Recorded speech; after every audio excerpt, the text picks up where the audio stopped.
उधर आईएमएफ ने पाकिस्तान के जख्मों पर नमक छिड़क दिया। आईएमएफ ने आर्थिक संकट में फंसे देशों की मदद के लिए कर्ज की सीमा को बढ़ाने का ऐलान कर दिया, जबकि पाकिस्तान को बेल आउट पैकेज देने पर कोई फैसला अब तक नहीं लिया। बल्कि ये संकेत देने की कोशिश कर दी कि आईएमएफ से पाकिस्तान को कर्ज मिलना लगभग नामुमकिन है। मतलब एक तरफ आईएमएफ दुनिया को यह दिखाने में लगा है कि वो बेहाल मुल्कों के लिए खजाने का दरवाजा खोल रहा है, दूसरी तरफ पाकिस्तान को ठेंगा दिखा रहा है। पाकिस्तान भी ये समझने में नाकाम है कि आखिर आईएमएफ उससे किस बात का बदला ले रहा है, क्योंकि आईएमएफ के साथ पाकिस्तान की सरकार कई दौर की बातचीत कर चुकी है। पाकिस्तान का दावा है कि आईएमएफ की बताई सारी शर्तों पर अमल भी किया जा रहा है, लेकिन हर दौर की बातचीत के बाद शर्तों का पुलिंदा बदल जाता है। और इस बार भी पाकिस्तान के साथ कुछ ऐसा ही हुआ। पाकिस्तान के वित्त मंत्री का दावा है कि व्यापार घाटे को कम करने या खत्म करने की शर्त आईएमएफ की तरफ से पहले कभी नहीं रखी गई थी, लेकिन आखिरी पलों में आईएमएफ ने व्यापार घाटे को जून तक खत्म करने की शर्त सुना दी। ऊपर से पाकिस्तान की अर्थव्यवस्था पर कर्ज के बोझ को सबसे बड़ी मुसीबत समझा जा रहा है। पाकिस्तान पर इस वक्त 20 लाख करोड़ पाकिस्तानी रुपयों का विदेशी कर्ज है। यह रकम करीब 7,500 करोड़ डॉलर है, जो कि पाकिस्तान की अर्थव्यवस्था के हिसाब से बहुत बड़ी है। इसीलिए पाकिस्तान को लग रहा है कि आईएमएफ जानबूझकर सिर्फ बहानेबाजी कर रहा है। पाकिस्तान के खजाने में इस वक्त केवल 382 करोड़ डॉलर हैं। वो आईएमएफ से कर्ज भी केवल 110 करोड़ डॉलर ही मांग रहा है, जिसके लिए हजारों करोड़ डॉलर का कर्ज मुसीबत बन रहा है। मतलब ये कि 110 करोड़ डॉलर पाने के लिए पाकिस्तान को हजारों करोड़ का कर्ज लौटाने को कहा जा रहा है। जबकि पाकिस्तान सरकार सफाई दे रही है कि इतना कर्ज तो पाकिस्तान पर सालों से है। इसी कर्ज के कारण पाकिस्तान को बेल आउट पैकेज की जरूरत पड़ी थी।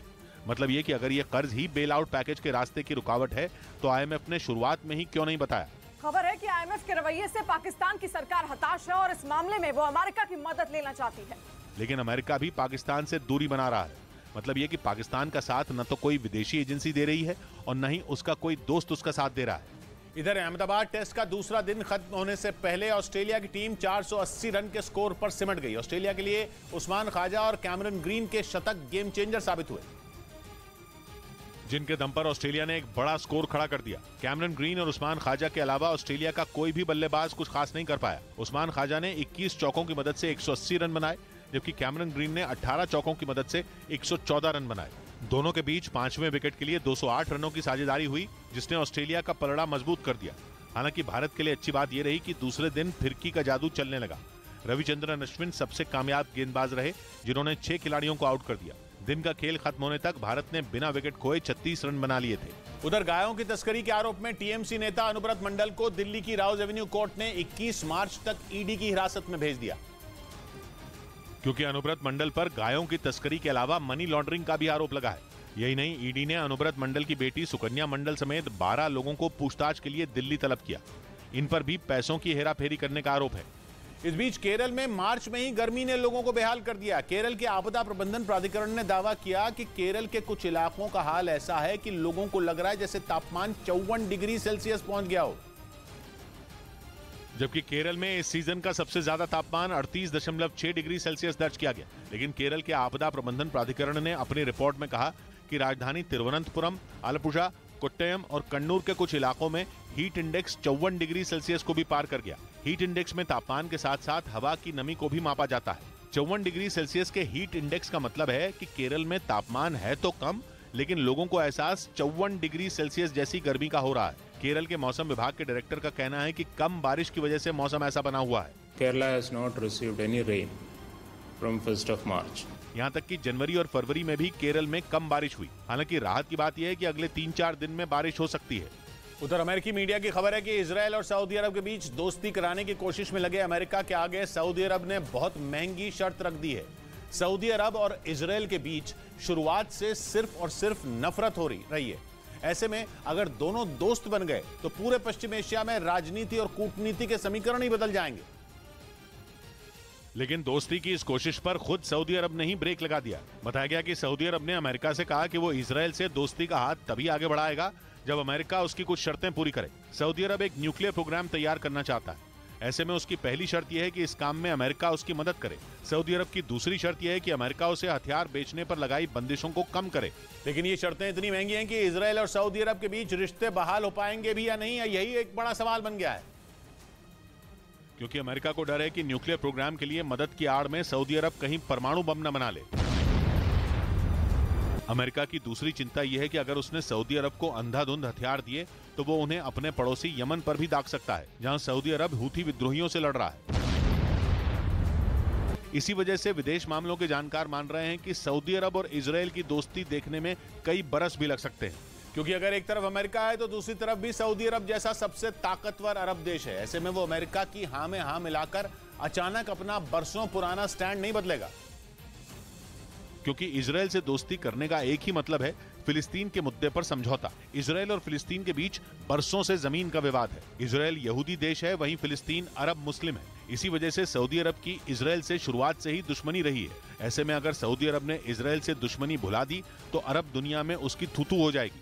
यही वजह है कि सऊदी अरब अमेरिका से सौदेबाजी करने में लगा है और इतने बड़े फैसले की वो अमेरिका से बड़ी कीमत वसूलना चाहता है। लेकिन अमेरिका भी सऊदी अरब के आगे झुकने के मूड में नहीं। अमेरिका के खुद के रिश्ते ही सऊदी अरब से बिगड़े हुए हैं, क्योंकि 4.5 साल पहले सऊदी अरब के पत्रकार जमाल खशोगी की हत्या के बाद बाइडेन ने सऊदी अरब को दुनिया में अलग थलग करने की कसम खाई थी, और बाइडेन की वही कसम उनके गले की हड्डी बन गई, क्योंकि उसी बात पर सऊदी अरब ने अमेरिका को सबक सिखाने की ठान ली। वो अमेरिका के लाख कहने के बावजूद तेल का उत्पादन बढ़ाने को तैयार ही नहीं। लेकिन यहाँ अहम बात यह है कि अमेरिका, इजरायल और सऊदी अरब, इन तीनों का एक ही दुश्मन है, ईरान। और एक पुरानी कहावत है कि दुश्मन का दुश्मन दोस्त होता है। अमेरिका, इजरायल और सऊदी अरब तीनों को समझ आ रहा है कि अगर उन्हें ईरान से निपटना है तो एक साथ तो आना ही होगा, लेकिन उनके अपने शिकवे उनके आड़े आ रहे हैं।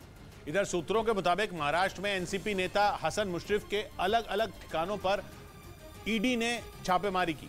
हसन मुशर्रफ पर 100 करोड़ रुपए की मनी लॉन्ड्रिंग का आरोप लगा है। और सूत्रों के मुताबिक इसीलिए ईडी ने पुणे और कोल्हापुर में हसन मुशर्रफ के ठिकानों पर छापेमारी की। बीजेपी नेता किरीट सोमैया ने हसन मुशर्रफ के ऊपर 100 करोड़ रुपए की मनी लॉन्ड्रिंग का आरोप लगाते हुए शिकायत दर्ज करवाई है। उधर पश्चिमी मीडिया ने दावा किया कि वैगनर ग्रुप के मुखिया रूस के राष्ट्रपति पुतिन को सत्ता से हटाने की तैयारी में है। बताया गया कि वो उनकी जगह खुद को राष्ट्रपति बनाने के लिए एक खास प्लान पर काम कर रहे हैं, ताकि वो किसी भी सूरत में पुतिन की जगह ले सकें। पश्चिमी मीडिया के मुताबिक वैगनर ग्रुप के मुखिया येवगेनी प्रिगोजिन ने इसके लिए एक खतरनाक प्लान बनाया है। बताया गया कि वो यूक्रेन जंग में जीतने के बाद रूस के राष्ट्रपति के खिलाफ खड़े होकर अपनी दावेदारी पेश करेंगे। असल में इस जंग में अब तक रूस के सैनिकों का वैगनर ग्रुप ने जमकर साथ दिया है। यही वजह बताई जा रही है कि रूस में अब वैगनर ग्रुप को समर्थन मिलना तेज हो गया। लेकिन ये पुतिन के लिए अच्छे संकेत नहीं है, क्योंकि अगर एक बार वैगनर ग्रुप के मुखिया रूस में हीरो बन गए तो पुतिन की मुश्किलें बढ़ जाएंगी। और पश्चिमी मीडिया के मुताबिक इसीलिए वैगनर ग्रुप के मुखिया अभी से जोर शोर से अपनी दावेदारी मजबूत करने में जुट गए, ताकि जैसे ही जंग में रूस को कामयाबी मिले उसका पूरा श्रेय लेकर वो खुद रूस की सत्ता में आ सकें। दावा है कि इसी मकसद से येवगेनी प्रिगोजिन रूसी रक्षा मंत्रालय को भी निशाने पर लेते आए हैं। यूक्रेन से जारी जंग के बीच पश्चिमी मीडिया कई बार ये दावा करता आया है कि वैगनर ग्रुप के लड़ाके लगातार रूसी सेना के खिलाफ खड़े हो रहे हैं। उनका आरोप है कि उन्हें जितना गोला बारूद यूक्रेन से मुकाबले के लिए मिलना चाहिए उतना नहीं मिल रहा है। लेकिन इसे भी येवगेनी प्रिगोजिन की रणनीति का एक हिस्सा बताया जा रहा है। पश्चिमी मीडिया के मुताबिक वैगनर ग्रुप के मुखिया धीरे धीरे पुतिन को रास्ते से हटाने का प्लान तैयार कर रहे हैं, ताकि अचानक उनके खिलाफ बगावत के सुर भी न उठे। हालांकि खबर है कि पुतिन को भी अब इस बात का अंदेशा हो चुका है, लेकिन उनके लिए वैगनर ग्रुप से अलग होना अब आसान नहीं होगा, क्योंकि इस जंग में वैसे तो पुतिन के हाथ खाली ही रहे हैं, लेकिन बखमूत में इसी ग्रुप की वजह से रूस को बढ़त मिली है।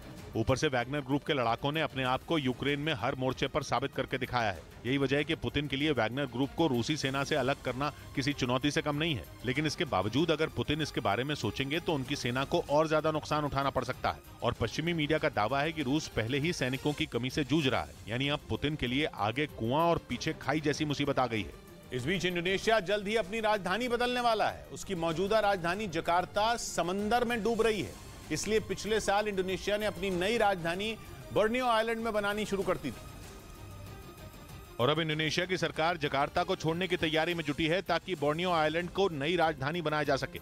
जकार्ता में जबरदस्त प्रदूषण है, वहां भूकंप भी आते रहते हैं, लेकिन खतरे की सबसे बड़ी बात यह कि जकार्ता बेहद तेजी से जावा सागर में डूब रहा है, इतनी तेजी से कि उसकी रफ्तार का मुकाबला करने वाला दुनिया का कोई और शहर नहीं है। इसलिए बोर्नियो को इंडोनेशिया की राजधानी बनाने का फैसला लिया गया और जकार्ता की दिक्कतों से सीखते हुए बोर्नियो को पर्यावरण को ध्यान में रखकर बनाया जा रहा है। बताया गया कि वहां खूब हरियाली होगी और ग्रीन एनर्जी पर फोकस रहेगा।